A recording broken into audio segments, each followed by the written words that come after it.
कोई मालिक को हाजिर नाजिर मान के खड़ा होकर बताए कि वो 100% वचनों पे अमल करता है, उसे फिर भी परेशानी है। हमें लगता नहीं कि घंटा सुबह शाम कोई सुमन करता हो, वचनों पे पक्का रहता हो, उसको तिल मात्र भी, बाल मात्र भी, लेश मात्र भी कोई परेशानी आ जाए, हो ही नहीं सकता। हम ये गारंटी देते हैं। तो ये हकीकत है। और सच्चे सौदे के लिए तो वैसे भी बहुत बड़े वचन साईं मस्ताना जी महाराज करवा के लाए हैं कि सच्चे सौदे का मुरीद नाम ले ले, थोड़ा सुमन करता हो, वचनों का पक्का हो, चलो थोड़ी सेवा भी करता हो, ना उसे अंदर कमी रहे ना बाहर कमी रहे, दोनों जहान में दोनों जहां की खुशियों से माला माल रहता है। किसी की सुनो ना, अपने संत पीर फकीर की सुनो। आपको कोई शक है किसी ज्ञान पे, भक्ति पे, संतों पे, अपने गुरु पे, तो बोलो ना। गुरु रोज कहते हैं पूछ भाई जो पूछना है। आदमी को क्या बताएगा? अंधा अंधे को रास्ता क्या दिखा सकता है? अंधे को तो दो आंख वाला, दोनों जहान की आंख वाला ही रास्ता दिखा सकता है। सो आप आदमी से पूछ के संतुष्ट कैसे हो जाते हैं, या उसको पूछते क्यों है, हमें ये समझ नहीं आती।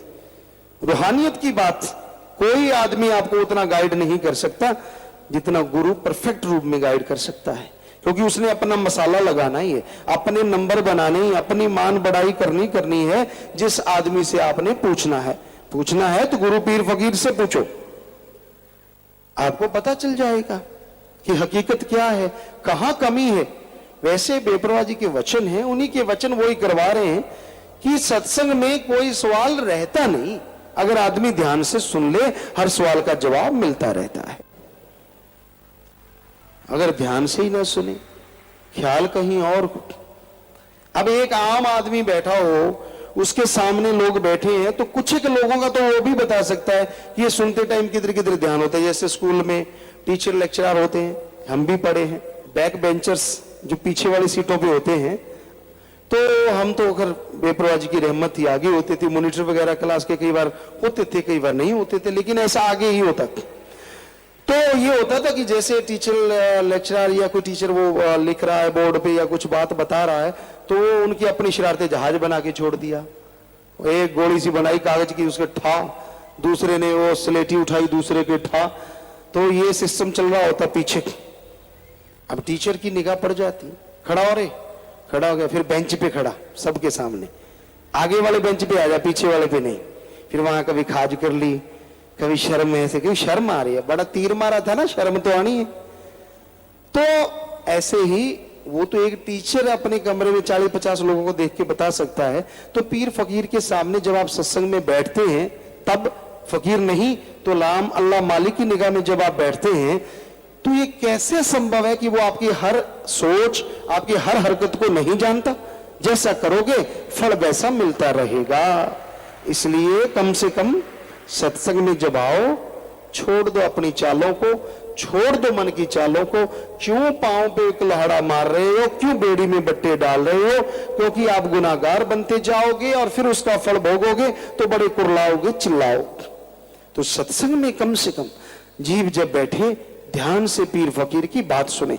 पता नहीं क्या बेपरवाह जी ने वचन किए, हीरे मोती लबड़े ने सत्संग में आओ, सत्संग सुन लो, क्या पता कौन सा हीरा आपकी जिंदगी को संवार दे। क्योंकि संतों के वचन नहीं होते, ये माइक के वचन नहीं जो तब आप तक आ रहे हैं। हम बोल रहे हैं तो आप तक आ रहे हैं, और हम नहीं बोल रहे, हम भी माइक है। जैसी में आवे खस्म की बाणी तैसड़ा करी ज्ञान बिला लो। जैसा मालिक सतगुरु बोल रहे हैं वैसा हम आपकी सेवा में अर्ज कर रहे हैं। चाहे आप बटा खाओ, चाहे सीधे बैठे रहो, मर्जी आपकी, हम नहीं रह सकते बोले बिना। जो सतगुरु कहेगा, माइक की क्या ताकत की वो बोले ना, वो तो बोलेगा ही बोलेगा, बोलने वाला जब बोल रहा है। तो अगर आप सच्ची मोक्ष मुक्ति का नजारा लेना चाहते हैं ना, वचनों पे अमल करना सीखो। सुनते हो, सुन के अमल करो, फिर देखो कैसे नजारे आते। ना आपको टेंशन सताएगा, ना कभी चिंता आएगी, ना कोई गम, ना दुख, दर्द, बीमारी नजदीक भी नहीं फटकेगी भाई। पर अमल तो करो। कई बार ये आ जाता है कि संत पीर फकीर वो बीमार क्यों हो जाते हैं, कईयों के अंदर ये सवाल खड़ा हो जाता है। नाम जपने वाले को सच्ची मोक्ष मुक्ति मिल जाती है, तो संतों को बीमारी तो आने का मतलब ही नहीं। कईयों का दिमाग बड़ा वो होता है, वो कि मैं बड़ा ज्ञानवान हूं। तो भाई सवाल तो कोई भी उठ सकता है, हम किसी का मजाक नहीं उड़ाते। ये भी सवाल है कि आखिर क्यों। और आपने सुना होगा साईं जी पहले संत पीर पैगंबर अवतारों के बारे में, गुरुओं के बारे में, ऐसा क्यों होता है।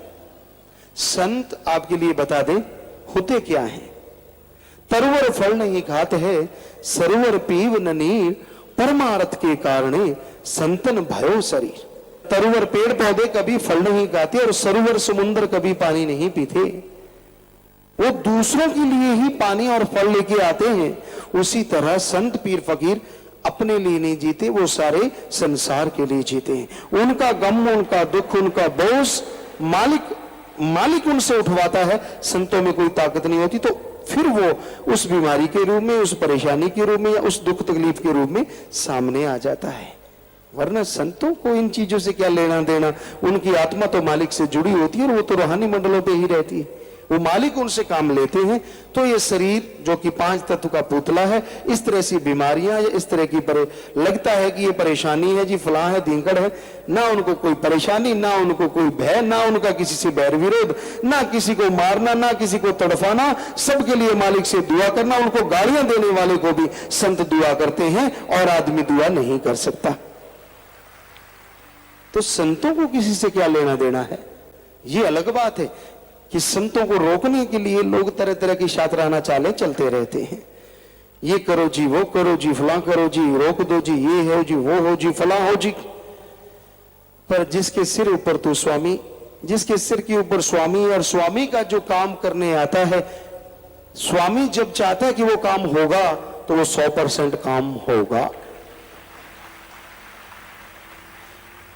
तो भाई संतों का काम सारे समाज से बुराइयां निकालना है, बुरे कर्म छुड़वाना है और मालिक का नाम जपवाना है, ताकि लोग बुराइयां छोड़ के मालिक का नाम जप सके, दोनों जहां की खुशियों के हकदार बन सके, अंदर बाहर वो आत्मिक शांति हासिल करें, वो परमानंद हासिल करें जिसके लिए भगवान ने मनुष्य शरीर बनाया है।